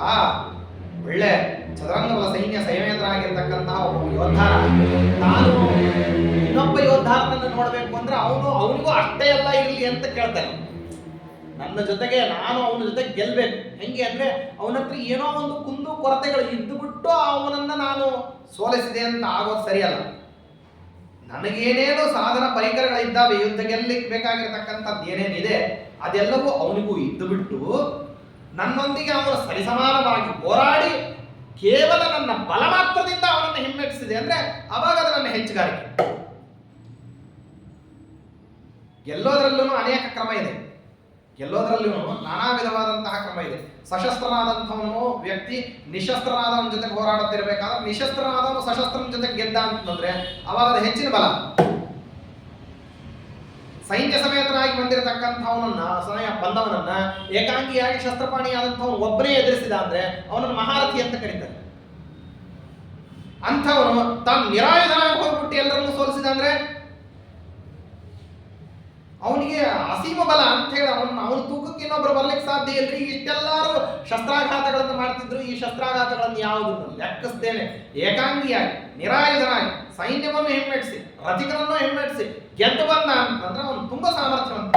ಹಾಗೆ ಬಂದ್ರಂತೆ ತ್ರಿವಿಕ್ರಮ ಪಂಡಿತಾಚಾರ್ಯರು ಆಗಿನ ಕಾಲಕ್ಕೆ ಎಲ್ಲಾ ಶಸ್ತ್ರಾಸ್ತ್ರಗಳನ್ನು ಇಟ್ಕೊಂಡವರು. ಸದ್ಯುಕ್ತಿಗಳು, ಯುಕ್ತಿ, ಪ್ರತ್ಯಕ್ಷ, ಅನುಮಾನ, ಶಾಸ್ತ್ರ ಪಾಂಡಿತ್ಯ ಪ್ರತಿಯೊಂದನ್ನು ಇಟ್ಟುಕೊಂಡು ಅವ್ರು ಅಖಾಡಕ್ಕೆ ಇಳಿಯುವಂಥವ್ರು. ಆವಾಗ ಅವರು ಶ್ರೀಮದಾಚಾರ್ಯನ ಹೆಂಗ್ ನೋಡಿದ್ರು ಅಂದ್ರೆ ಪ್ರತಿವೀರ ವಿಮಾಗ್ರತಃ, ಸರಿಸಮಾನವಾಗಿ ನನ್ನ ಜೊತೆಗೆ ಹೋರಾಡಲಿಕ್ಕೆ ಇನ್ನೊಬ್ರು ಯಾರು ಅಂತಂದ್ರೆ ಶ್ರೀಮದಾಚಾರ್ಯರಿದ್ದಾರೆ ಅಂತ ಹಂಗೆ ಏನ್ ಮಾಡಿದ್ದಾರೆ ಅಂದ್ರೆ ಪರಸ್ಪರ ನೋಡಿದ್ದಾರೆ. ಆ ನಂತರದಲ್ಲಿ ಅವರು ಮತ್ತೆ ಸೂತ್ರಸ್ಯಂದ್ರ ವೃಂದಾಢ್ಯ ದುರ್ವಾರ ಶ್ರುತಿಪಾರಣ ಸೂಪಪತ್ತಿರ ಮಹಾಪತ್ತಿರ ವಿಚಿತ್ರ ಸ್ಮೃತಿ ಸಪ್ತಿಕ. ಅದರಲ್ಲಿ ಏನಪ್ಪಾ ಅಂತಂದ್ರೆ ಸೂತ್ರಸ್ಯಂದ್ರ ವೃಂದಾಢ್ಯ ಇಬ್ಬರಿಗೂ ಏನಪ್ಪಾ ಅಂದ್ರೆ ಸೂತ್ರಗಳೇ ರಥಗಳು. ದುರ್ವಾರ ಶ್ರುತಿಪಾರಣ ಎದುರಿಸಲಿಕ್ಕೆ ಸಾಧ್ಯವಾಗದೇ ಇರತಕ್ಕಂತಹ ಅತ್ಯಂತ ಬಲವಂತವಾದಂತಹ ಗಜಗಳ ಹೆಂಗೆ ಸೈನ್ಯದಲ್ಲಿ ಮುಂದೆ ಬರಬೇಕು ಆ ರೀತಿಯಲ್ಲಿ ಇರುವಂತಹ ವೇದವಾಕ್ಯಗಳು. ಅವು ಒಂದೊಂದು ವೇದವಾಕ್ಯಕ್ಕೂ ಕೂಡ ಅನ್ಯಾರ್ಥವನ್ನ ಕಲ್ಪನೆ ಮಾಡಬೇಕಾದ್ರೆ ಅದರ ಬಗ್ಗೆ ಬೌದ್ಧಿಕವಾದಂತಹ ಕಸರತ್ತು ಬಹಳ ಬರ್ತದೆ. ಅದರಲ್ಲಿ ಉಪಪತ್ತಿಗಳು, ಅದಕ್ಕೆ ಬೇಕಾಗಿರತಕ್ಕಂತಹ ಯುಕ್ತಿಗಳನ್ನು ಸೇರಿಸಿ ಹೇಳೋದು, ಆಪಾದನಕ್ಕೆ ಪ್ರತ್ಯಾಪಾದನಗಳು, ಅದೆಲ್ಲ ಪದಾರ್ಥಗಳ ಯಾವ ರೀತಿಯಲ್ಲೋ ಆ ರೀತಿಯಲ್ಲಿ ಈ ರೀತಿಯಲ್ಲಿ ವಿಚಿತ್ರವಾದಂತಹ ಸ್ಮೃತಿ ಶ್ರುತಿ ಸೂತ್ರಗಳು ಎಲ್ಲವನ್ನೂ ಇಟ್ಟುಕೊಂಡು ಏನ್ ಮಾಡ್ತಿದ್ದಾರೆ, ಇಬ್ರು ಅಖಾಡಕ್ಕೆ ಇಳಿದಿದ್ದಾರೆ. ಮದೋನ್ಮತ್ತರಾಗಿರ್ತಕ್ಕಂಥವ್ರು ಎರಡು ಆನೆಗಳು ಹೇಗೆ ಇಳಿದು ಬಿಟ್ರೆ ಪರಸ್ಪರ ಢೀ ಕೊಟ್ಟು ಹೊಡೆದಾಡಬೇಕು ಆ ರೀತಿಯಲ್ಲಿ ಹೀಗೆ ವರ್ಧಿತೋಮೇಲೆ ಹರಿಶ್ರೇಷ್ಠ ಪರಮಾತ್ಮನನ್ನ ಸರ್ವೋತ್ತಮ ಅಂತ ಪ್ರತಿಷ್ಠಾಪನೆ ಮಾಡತಕ್ಕಂಥವ್ರು ಆಚಾರ್ಯರು. ಅದಕ್ಕೆ ವಿರುದ್ಧವಾಗಿ ಹೇಳಬೇಕು ಇವರು. ಆದ್ರಿಂದಾಗಿ ಆ ವಿಧದಲ್ಲಿ ಆಚಾರ್ಯರು ಪ್ರತಿಯೊಂದು ಸಿದ್ಧಾಂತವನ್ನ ಖಂಡಿಸಬೇಕು ಅಂದ್ರೆ ಅದಕ್ಕೆ ಮತ್ತೆ ಉತ್ತರವನ್ನ ಹೇಳ್ತಾ ಹೋಗೋದು. ಅದಕ್ಕೆ ಶ್ರವಣ ಮನನಾದಿಗಳನ್ನ ಹಿನ್ನೆಲೆಯಾಗಿಟ್ಟುಕೊಂಡು ಆಚಾರ್ಯರು ಮಾತನಾಡತಕ್ಕಂತಹ ಕ್ರಮ ಒಂದೊಂದು ಹಂತದಲ್ಲೂ ತ್ರಿವಿಕ್ರಮ ಪಂಡಿತಾಚಾರ್ಯ ಪರಾಜಯ ಬಂದಾಗ ಪಕ್ಷವನ್ನು ಪರಿವರ್ತನೆ ಮಾಡ್ತಾರೆ. ಅವರು ಈ ಪಕ್ಷ ಬಿಡ್ತಾರೆ, ಇನ್ನೊಂದು ಪಕ್ಷಕ್ಕೆ ಹಾರ್ತಾರೆ, ಶಾಖಾ ಸಂಕ್ರಮಣ ಅಂತ ನಂತರ ಆ ರೀತಿಯಲ್ಲೆಲ್ಲ ಮಾಡಿ ಆಚಾರ್ಯರ ಜೊತೆಗೆ ಬೇಕಾದಷ್ಟು ವಾಕ್ಯಾರ್ಥಗಳನ್ನು ಮಾಡಿ ಏನ್ ಮಾಡಿದ್ದಾರೆ, ಪ್ರತಿಯೊಂದು ಸಿದ್ಧಾಂತವನ್ನು ಹಿಡ್ಕೊಂಡು ಬಂದರು. ಕೊನೆಗೆ ಶೂನ್ಯಂ ಬ್ರಹ್ಮಾದ್ಯಂ ಅದ್ವೈತಂ ಅದ್ವೈತ ಸಿದ್ಧಾಂತವನ್ನು ಹೇಳ್ತಿರ್ಬೇಕಾದ್ರೆ ಅವಾಗ ಆಚಾರ್ಯರು ಹಿಂದೆ ಏನ್ ಬೌದ್ಧವಾದಕ್ಕೆ ಕೇಳಿದ್ದೀವಿ ಆ ಎಲ್ಲಾ ದೂಷಣಗಳು ಕೂಡ ಅದ್ವೈತವಾದದಲ್ಲೂ ಇದ್ದಾವೆ. ಹಂಗಾಗತ್ತೆ, ಬೌದ್ಧನಾಗಿರ್ತಕ್ಕಂಥವ್ರು ವೇದ ಪ್ರಾಮಾಣ್ಯವನ್ನು ಅಂಗೀಕಾರ ಮಾಡದೇ ಇರತಕ್ಕಂಥ ನಾವು ವೇದ ಪ್ರಾಮಾಣ್ಯವನ್ನು ಒಪ್ಪೋರು ಅಂತ ಹೇಳಿ ಅವರು ಪ್ರತಿಯಾಗಿ ಉತ್ತರವನ್ನು ಕೊಡ್ತಕ್ಕಂಥದ್ದು. ಅದಕ್ಕೆ ಆಚಾರ್ಯರು ವೇದ ಪ್ರಾಮಾಣ್ಯವನ್ನು ಅಂಗೀಕಾರ ಮಾಡಿದ್ರು ಕೂಡ ಅಥತ್ವಾ ವೇದಕರ್ಮಾನಂ ವದಂತ ಶ್ರಮೇಖಲಾಹ, ವೇದವನ್ನ ಪ್ರಮಾಣ ಅಂತ ಒಪ್ಪಿ ನೀವೇನು ಹೇಳ್ತಿದ್ದೀರಿ ಅದು ಸುಳ್ಳು ಹೇಳ್ತದೆ ಅಂತ ಹೇಳ್ತೀರಿ ನೀವು ಅಂದ ಮೇಲೆ ಪ್ರಾಮಾಣ್ಯವನ್ನ ಏನು ಅಂಗೀಕಾರ ಮಾಡಿದಂಗಾಯ್ತು. ಇದು ಹೇಗೆ ಅಂದ್ರೆ ಮೇ ಮಾತಾ ವಂದ್ಯಾ, ನನ್ನ ತಾಯಿ ಬಂಚೆ ಅಂತ ಒಬ್ಬ ಮಗ ಹೇಳ್ಬೋದಾ ತನ್ನ ತಾಯಿ ಬಗ್ಗೆ? ಮಗನೇ ಆಗಿದ್ದಾನೆ ಅಂತೆಲ್ಲ ಅವಳು ಬಂಚೆ ಆಗಲಿಕ್ಕೆ ಸಾಧ್ಯ ಇಲ್ಲ. ಅವಳು ಬಂಚೆನೆ ಅಂತಂದ್ರೆ ಅವಳು ಮಗ ಅಲ್ಲ ಅಂತ ಆಗ್ತದೆ. ಅದಕ್ಕೋಸ್ಕರವಾಗಿ ಈ ರೀತಿಯಲ್ಲಿ ನಾನಾ ಕ್ರಮದಿಂದಾಗಿ ಆಚಾರ್ಯರು ಮತ್ತೆ ತ್ರಿವಿಕ್ರಮ ಪಂಡಿತಾಚಾರ್ಯರು ಉತ್ತರ ಕೊಡ್ತಾ ಇದ್ದಾರೆ. ಆ ಉತ್ತರ ಕೊಡ್ತಕ್ಕಂಥದ್ದನ್ನ ಕೇಳ್ತಾ ಕೇಳ್ತಾ ಏನ್ ಮಾಡ್ತಾರೆ, 15 ದಿವಸ ಒಂದು ಲೆಕ್ಕದ ಪ್ರಕಾರ, ಇನ್ನು ಕೆಲವರ ಪ್ರಕಾರ 18, ಮತ್ತೆ ಕೆಲವರು 21 ಅಂತ ಹೇಳಿ ಸಪ್ತಾಷ್ಟಾನಿ ದಿನಾನ್ಯೇವಂ ಅಂತ ಇದೆ ಅಲ್ಲಿ. ಸಪ್ತಾಷ್ಟಾನಿ ದಿನಾನ್ಯೇವಂ ವಾದಂ ಕೃತ್ವಾ ಸಹಾಮುನ ನಿರುತ್ತರಂ ತಂ ನಿಶ್ಚೋದ್ಯ ಚಕ್ರೇ ಚಕ್ರಾಯುಧ ಪ್ರಿಯ. ಹಿಂಗ 15 ದಿವಸ ವಾಕ್ಯಾರ್ಥವನ್ನು ಮಾಡಿ ಏನ್ ಮಾಡಿದ್ದಾರೆ ಅಂದ್ರೆ ತ್ರಿವಿಕ್ರಮ ಪಂಡಿತಾಚಾರ್ಯರು ತಾವು ಶಸ್ತ್ರವನ್ನೆಲ್ಲ ಬಿಟ್ಟು ಬಿಟ್ಟಿದ್ದಾರೆ. ಇನ್ನ ಇವರ ಜೊತೆಗೆ ಯುದ್ಧ ಮಾಡ್ಲಿಕ್ಕೆ ಆಗೋದಿಲ್ಲ, ಪರಾಸ್ತ್ರಾದಿವಿ, ಸೋತಿವಿ ಅಂತ ಅಷ್ಟು ಸುಮ್ಮನೆ ಹೇಳಿದ್ರೆ ಸರಿ ಹೋಗೋದಿಲ್ಲ. ಅದನ್ನ ತಾವು ದಂಡವತ್ ಪ್ರಮಾಣದ ಮೂಲಕವಾಗಿ ಪದಪದ್ಮ ರಜೋದಾಸ್ಯಂ ಧ್ರುವಂ ಮೇ ದೀಯತಾಂತಿ, ನಾವು ಸೋತಿದ್ದೀವಿ ಅಷ್ಟೇ ಅಲ್ಲ ಸ್ವಾಮಿ, ನಿಮ್ಮ ಚರಣ ಧೂಳಿಯ ಶರಣಾಕ್ರಾಂತರಾಗಿದ್ದೀವಿ, ನಿಮ್ಮ ಚರಣ ಧೂಳಿಯನ್ನ ಬಯಸ್ತಾ ಇದ್ದೀವಿ, ನಿಮ್ಮ ಪಾದ ಧೂಳಿಯನ್ನ ಸದಾ ಕಾಲಕ್ಕೂ ಕೊಡ್ರಿ ಅಂತ ಹೇಳಿ ಆಚಾರ್ಯರನ್ನ ನಿರೀಶ್ವರ ಸಾಂಖ್ಯಯೋಗ, ಶೇಶ್ವರ ಸಾಂಖ್ಯ ಮತ, ಮತ್ತೆ ಶೇಶ್ವರ ಸಾಂಖ್ಯಯೋಗ, ಶೇಶ್ವರ ಮೀಮಾಂಸಕ ಮತ, ಮತ್ತೆ ವೇದ ಪ್ರಾಮಾಣ್ಯವನ್ನು ಹೋಗ್ತಕ್ಕಂಥ ತಾಂತ್ರಿಕ ವೈದಿಕ ಮತಗಳು, ಶೈವತಂತ್ರ, ಶಾಕ್ತಂತ್ರ, ಏನೇನು ಇವೆಲ್ಲ ಒಂದೊಂಥರ ಶಸ್ತ್ರಗಳಿದ್ದಂಗೆ, ಐಂದ್ರಾಸ್ತ್ರ, ಬ್ರಹ್ಮಾಸ್ತ್ರ, ವರುಣಾಸ್ತ್ರ, ವಾಯವ್ಯಾಸ್ತ್ರ, ಕೌಬೇರಾಸ್ತ್ರ ಅಂತ ಹೆಂಗೆ ಹೇಳ್ತಾರ ಆ ರೀತಿಯಲ್ಲಿ ಅಸ್ತ್ರವನ್ನು ಪ್ರಯೋಗ ಮಾಡಿದಾಗ ಒಂದೊಂದನ್ನು ಮಾಡಿ ಯಾವಾಗ ವಿಶ್ವಕರ್ತೇತಿ ವಿಶ್ವಜ್ಞ ಶ್ರುತ್ಯಾ ಯುಕ್ತ್ಯಾಪ್ಯಸೀಷದತ ಅಂತ ಹೇಳಿಬಿಟ್ಟು ವಿಷ್ಣುವೇ ಜಗತ್ಕರ್ತ ನ ವಿಶ್ವಕೃತ್ ಪಶುಪತಿ ಶ್ರೂಯಮಾಣ ಗುಣತ್ವತಃ ಅಂತ ಹೇಳಿ ಶೈವಾಗಮವನ್ನೆಲ್ಲ ಖಂಡನ ಮಾಡಿದ ಮೇಲೆ ಆಚಾರ್ಯರು ಹೇಳಿರ್ತಕ್ಕಂತಹ ವಿಷ್ಣು ಸರ್ವೋತ್ತಮತ್ವದ ವಾದ ಏನಿದೆ ಆ ವಾದಕ್ಕೆ ಏನ್ ಮಾಡಿದ್ದಾರೆ ಅಂದ್ರೆ ತ್ರಿವಿಕ್ರಮ ಪಂಡಿತಾಚಾರ್ಯ ಸೋತು ಈ ರೀತಿಯಲ್ಲಿ ತಮ್ಮ ಸೋಲನ್ನ ಜಗತ್ತಿಗೆ ಪ್ರಕಟಪಡಿಸ್ತಾರೆ. ಆ ಪ್ರಕಟಪಡಿಸಿದ ಮೇಲೆ ಮತ್ತೆ ಅವಾಗ ಆಚಾರ್ಯರನ್ನ ಪ್ರಾರ್ಥನೆ ಮಾಡ್ಕೊಳ್ತಕ್ಕಂಥದ್ದು, ಶಿಷ್ಯರಾಗಬೇಕು ಅಂತ ಹೇಳಿ ಬೆಳತಕ್ಕಂಥದ್ದು, ಆಚಾರ್ಯರು ಅವರನ್ನ ಸ್ವೀಕಾರ ಮಾಡಿ ಅವರಿಗೆ ವೈಷ್ಣವ ಲಾಂಛನಾದಿಗಳನ್ನೆಲ್ಲ ದಯಪಾಲಿಸ್ತಾರೆ. ದಯಪಾಲಿಸಿ ಆನಂತರದಲ್ಲಿ ಆಚಾರ್ಯರ ಹತ್ತಿರದಲ್ಲಿ ಇದ್ದು ಬಿಟ್ಟು ನಿರಂತರವಾಗಿ ಆಚಾರ್ಯನ ಹಿಂಬಾಲಿಸ್ತಾರೆ. ಎಷ್ಟು ಹಿಂಬಾಲಿಸ್ತಾ ಇದ್ರು ಅಂದ್ರೆ ಆಚಾರ್ಯನ ಅನುಕ್ಷಣ ಬಿಡದೆಯಲ್ಲೇ ನೋಡ್ತಿದ್ರು.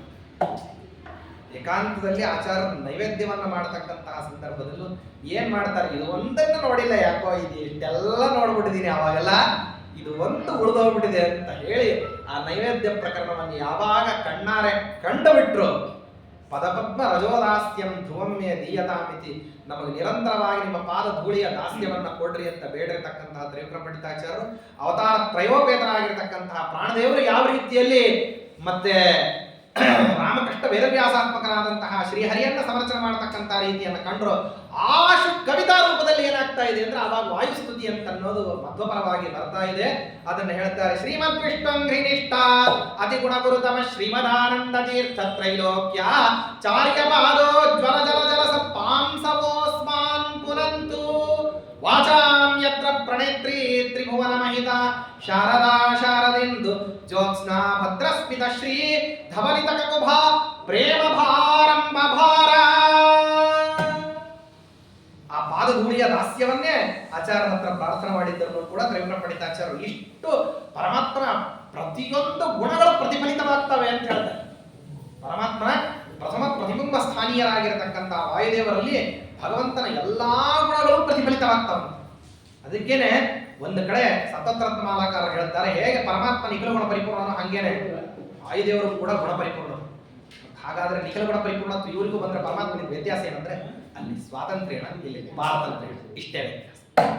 ಒಂದೇ ವ್ಯತ್ಯಾಸ ಏನಂತಂದ್ರೆ ಸ್ವತಂತ್ರವಾಗಿ ಪರಮಾತ್ಮ ನಿಖಿಲ ಗುಣ ಪರಿಪೂರ್ಣ, ವಾಯುದೇವರು ಪಾರತಂತ್ರ್ಯ. ಸಕಲ ಶಬ್ದ ವಾಚ್ಯತ್ವ ಪರಮಾತ್ಮನಿಗೂ ಇದೆ, ಅಸಂಕುಚಿತ ಸಕಲ ಶಬ್ದ ಸರ್ವ ಶಬ್ದ ವಾಚ್ಯತ್ವ ಯಾರಿಗಿದೆ, ವಾಯುದೇವರಿಗೂ ಇದೆ ಅಂತ ಅದಕ್ಕೆ ಹೇಳ್ತಾರೆ. ಅಷ್ಟು ಅಸೀಮಿತವಾಗಿರತಕ್ಕಂಥ ವಾಯುದೇವರನ್ನು ಉಪಾಸನ ಮಾಡತಕ್ಕಂಥ ಕ್ರಮ, ಅಷ್ಟು ಅಂಥ ಅನಂತ ಕೋಟಿ ಗುಣಗಳು ವಾಯುದೇವರಲ್ಲಿ ಇದ್ದಾಗಲೂ ಕೂಡ ಇಂಥ ಒಂದು ಅದ್ಭುತವಾದಂತಹ ಗುಣಗಳ ಖನಿಯಾದಂತಹ ವಾಯುದೇವರಲ್ಲಿ ಯಾವ ಗುಣ ಶ್ರೇಷ್ಠ ಅಂತ ಹೇಳ್ಬೇಕು ಅಂತಂದ್ರೆ ಅದಕ್ಕಂತಾರೆ ಪಂಡಿತಾಚಾರ್ಯರು, ಒಂದು ಗುಣ ಅದರಲ್ಲಿ ಅತ್ಯಂತ ದೊಡ್ಡದಾದಂತಹ ಗುಣ. ಅದು ಯಾವುದು ಅಂದ್ರೆ ಶ್ರೀಮದ್ ವಿಷ್ಣುಂಘ್ರಿನಿಷ್ಠ, ಪರಮಾತ್ಮನ ಪಾದಕಮಲಗಳಲ್ಲಿ ಅತ್ಯಂತ ನಿಷ್ಠೆ. ಅಯಂ ಸರ್ವೇಷ್ಟ ದಾತಾಹಿ ಸರ್ವಾನಿಷ್ಟ ನಿವಾರಕಃ ಸರ್ವೋತ್ಕೃಷ್ಟೋಯಮೇವೇಕಃ ತದೀಯೋಹಂ ಸಮೇಮತಿ. ಅಯಂ ಸರ್ವೇಷ್ಟ ದಾತಾಹಿ, ನನಗೆ ಬೇಕಾಗಿರ್ತಕ್ಕಂತಹ ಸಮಸ್ತ ಇಷ್ಟಗಳನ್ನ ಪರಮಾತ್ಮನೊಬ್ಬನೇ ಕೊಡ್ತಾನೆ. ಸರ್ವಾನಿಷ್ಟ ನಿವಾರಕಃ, ನನ್ನ ಸಮಸ್ತ ವಿಧವಾದಂತಹ ಅನಿಷ್ಟಗಳನ್ನು ಪರಮಾತ್ಮನೊಬ್ಬನೇ ಪರಿಹಾರ ಮಾಡ್ತಾನೆ. ಸರ್ವೋತ್ಕೃಷ್ಟೋಯಮೇವೇಕಃ, ಎಲ್ಲಾ ಜಗತ್ತಿನಲ್ಲಿ ಇರತಕ್ಕಂತಹ ಯಾರ್ಯಾರು ವ್ಯಕ್ತಿಗಳಿದ್ದಾರೋ ಅವರಲ್ಲಿ ಎಲ್ಲರಲ್ಲಿಯೂ ಕೂಡ ಉತ್ಕೃಷ್ಟನಾದಂಥವನು ಅಂದ್ರೆ ಮಮ ಸ್ವಾಮಿ ಸರ್ವಾಂತರ್ಯಾಮಿ ಮಮ ಸ್ವಾಮಿ ಹರಿರ್ನಿತ್ಯಂ ಸರ್ವಸ್ಯ ಪತಿರೇವಚ ಅಂತ ಹೇಳಿ ಉದ್ಘೋಷಣೆ ಮಾಡಬೇಕು ಅಂದ್ರೆ ಆಚಾರ್ಯರಿಗೆ ಇರತಕ್ಕಂತಹ ಅಸೀಮಿತವಾದಂತಹ ಅದ್ಭುತವಾದಂತಹ ವಿಶ್ವಂಗ್ರಿ ನಿಷ್ಠ ಅದನ್ನು ಸ್ತೋತ್ರ ಮಾಡೋದ್ರ ಮೂಲಕವಾಗಿ ಹೇಳ್ತಾರೆ ಮಾಂಸವಹ ಅಸ್ಮಾನ್ ಪುನರುತ್ತು ನಮ್ಮನ್ನ ಪವಿತ್ರೀಕರಿಸಲಿ ಅಂತ ಹೇಳಿ ಆಚಾರ್ಯ ಹತ್ತಿರದಲ್ಲಿ ಬೇಡತಕ್ಕಂಥದ್ದು. ಮುಂದೆ ತ್ರಿವಿಕ್ರಮ ಪಂಡಿತಾಚಾರ್ಯ ಅಂತ ಮಹಾನುಭಾವರು ತಾವು ನಿರಂತರವಾಗಿ ಆಚಾರ್ಯರನ್ನ ಪ್ರಾರ್ಥಿಸಿದ್ರು ಅಂತನ್ನೋ ಕಾರಣಕ್ಕೋಸ್ಕರವಾಗಿ ಆಚಾರ್ಯರು ಅವರಿಗೋಸ್ಕರವಾಗಿ ಗ್ರಂಥವನ್ನ ಸೂತ್ರಕ ಭಾಷ್ಯವನ್ನ ಬರೆದಿದ್ದರೂ ಕೂಡ ಮತ್ತೆ ಏನ್ ಮಾಡ್ತಾರೆ ಅಂದ್ರೆ ಸೋನು ವ್ಯಾಖ್ಯಾಂ ಸತಾಂ ಸುಧಾಂ ಅನುವ್ಯಾಖ್ಯಾನವನ್ನ ಆಚಾರ್ಯ ತ್ರಿವಿಕ್ರಮ ಪಂಡಿತಾಚಾರ್ಯ ಪ್ರಾರ್ಥನೆಯ ಮೇರೆಗೆ ರಚನೆ ಮಾಡತಕ್ಕಂಥದ್ದು ರಚಿತವಾದಂತಹ ಗ್ರಂಥವನ್ನ ಚತುರಶಿಷ್ಯಾನ್ ಲೀಲಯಾ ಲೇಖಯತ್ಕಲು ನಾಲ್ಕು ಅಧ್ಯಾಯಗಳನ್ನ ಏಕಕಾಲಕ್ಕೆ ಏನ್ ಮಾಡಿದ್ದಾರೆ ಅಂದ್ರೆ ಶಿಷ್ಯಗಳಿಗೆಲ್ಲ ಏಕಕಾಲದಲ್ಲಿ ಬೋಧನೆ ಮಾಡ್ತಕ್ಕಂಥದ್ದು ಆಚಾರ್ಯ ಶಿಷ್ಯರ ಸಂಪತ್ತಿ ಅಂತದ್ದು ಆಚಾರ್ಯರು ಇನ್ನುಳಿದಿರತಕ್ಕಂತಹ ಮಹಿಮಾ ಆಚಾರ್ಯರ ಮಹಿಮೋಪೇತವಾದಂತಹ ಸಿದ್ಧಾಂತವನ್ನ ಹೇಳ್ತಕ್ಕಂತಹ ರೀತಿ ಶಿಷ್ಯ ಪ್ರಶಿಷ್ಯರುಗಳು ಇದರಲ್ಲೆಲ್ಲ ಪಾಲ್ಗೊಂಡಿರ್ತಕ್ಕಂತಹ ಕ್ರಮ ಹೇಗೆ ಆಚಾರ್ಯರ ಸಿದ್ಧಾಂತ ಅದು ಜಗತ್ತಿಗೆ ಉನ್ನಾಹಕ್ಕೆ ತಂತು ಅಂತನ್ನೋ ವೃತ್ತಾಂತವನ್ನೇನು ಹೇಳ್ತಾರೆ ಅದನ್ನ ನಾಳೆ ಮಂಗಳದ ಜೊತೆಗೆ ಪ್ರಸ್ತಾಪ ಮಾಡೋಣ. ಶ್ರೀಕೃಷ್ಣಾರ್ಪಣಮಸ್ತು. ಪರಿಪಾಲಯಂತಾಂ ನ್ಯಾಯೇನ ಮಾರ್ಗೇಣ ಮಹಿಷಾ ಬ್ರಾಹ್ಮಣೇಭ್ಯಃ ಗೋಮಸ್ಮೈತ್ಯಃ ಲೋಕಾಃ ಸಮಸ್ತಾಃ